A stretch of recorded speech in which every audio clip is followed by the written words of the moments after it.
On August 21st, 2017, a solar eclipse will pass over all 50 United States. This will afford most of the country a glimpse of what it is like to have the moon slide between the sun and the earth, casting a shadow on us down below. The experience will look different depending on where you are located.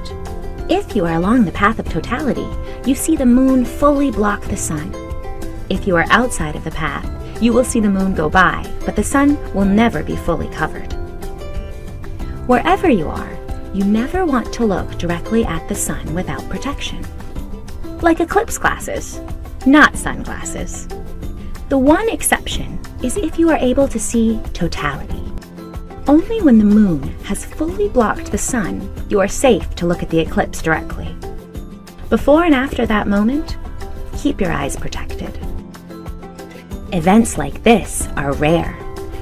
The last total solar eclipse to cross the US, coast to coast, was in 1918. And the next total solar eclipse in the continental US isn't until 2024. Don't miss this opportunity to experience a solar eclipse.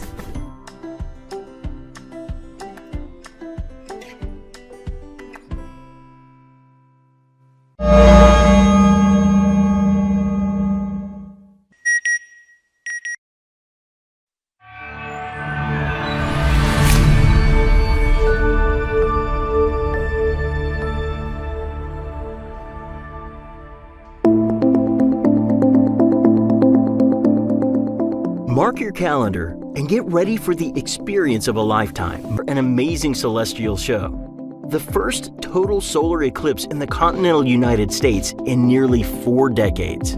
A total eclipse of the sun is probably the most beautiful, dramatic, and truly awesome natural phenomenon that anybody can experience in their life. I am really excited about seeing this. I've wanted to see an eclipse since I was 5 years old. The August 21st event is being called the Great American Eclipse or All-American Eclipse because the moon's dark shadow touches no other country as it travels 8,600 miles across Earth's surface. In the continental United States, we haven't had a total eclipse of the sun since 1979, and that one was visible only from a few states in the Pacific Northwest. What's special about the total eclipse of August 21st, 2017 is that it will cross the country from coast to coast. So millions and millions of Americans will get a chance to see a total eclipse of the sun. The roughly 70-mile wide path of the moon's dark shadow makes landfall on the Pacific coast in Oregon, then makes its way southeast across parts of Idaho, Wyoming, Nebraska, Kansas, Missouri, Illinois, Kentucky, Tennessee, Georgia, and the Carolinas before heading out into the Atlantic Ocean. Moving at an average speed of about 2,000 miles per hour, the shadow crosses the country in just 90 minutes. A partial solar eclipse will occur across the rest of North America. But to witness totality, you'll need to get yourself into that 70-mile wide path. According to Rick Feinberg, the difference between a total eclipse and a partial one is literally the difference between night and day. If you didn't know a partial solar eclipse was happening, you might not even notice it. Totality, when the moon covers the entire disk of the sun, on the other hand, is impossible to miss. Solar eclipse is really an experience. You experience it with your eyes, you experience it with your skin because you feel the temperature drop, you experience it with your ears because you hear people shouting and screaming all around you.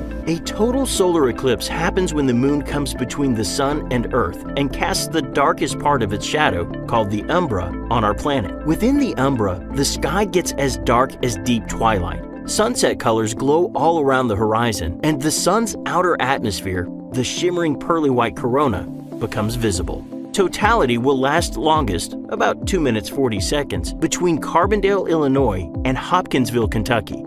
Elsewhere, viewers near the center of the shadow's path can expect at least 2 minutes of darkness. Where's the best place to see it depends on all sorts of things. So first of all, if you live on the path and you can just see it, that's great. If you're near the middle of the path, you're going to be under the shadow for longer. So that's the best place to be. But then there are other factors. Obviously, you don't want it to be cloudy. So going to the places that have the best chance of clear skies. So by far the best place is Eastern Oregon. It's high desert. You're most likely to have a clear sky. But don't fret if you're not lucky enough to live within the path of totality. An estimated 200 million people, about 2 out of every 3 Americans, live within a day's drive of the shadow's central line. Nearly all the rest are within a 2-day drive. Especially with the ability to travel that we have these days, and with social media making people aware, this is going to be the first opportunity for people all over the US to travel and see a total solar eclipse, which is often a life-changing experience. Although total solar eclipses occur somewhere on Earth every year or two, they're usually in remote locations requiring expensive and sometimes difficult travel. On average, any given spot on Earth gets a total solar eclipse only once every 400 years or so.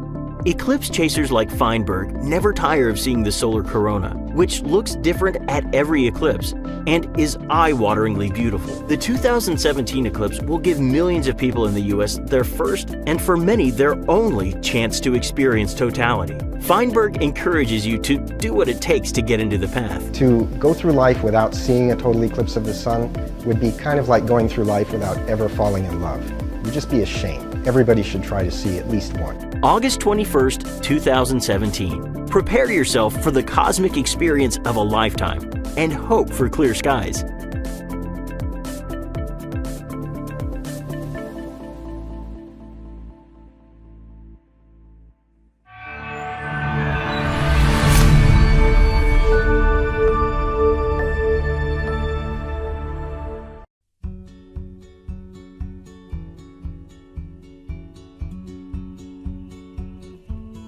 The North American total solar eclipse promises to be one of the most photographed astronomical events in human history. But of course, there's no better shot than the one you take yourself. So here's a list of basics that'll help you get that perfect shot. There are 2 types of cameras that you can use, a point-and-shoot camera and a DSLR. A digital camera with a telephoto lens is ideal for imaging eclipses. First, we'll need to mount the camera onto a basic tripod. If your camera has an optical viewfinder, cover it with masking tape so no light gets through. Place a piece of solar film, like this Eclipse Smart photo filter, in front of the lens and point the camera at the sun. Make sure you use a camera lens with a diameter smaller than the filter, which is 65 millimeters. That way, no light will get through the lens. Always look at the LCD on the camera and never look directly at the sun with your naked eye.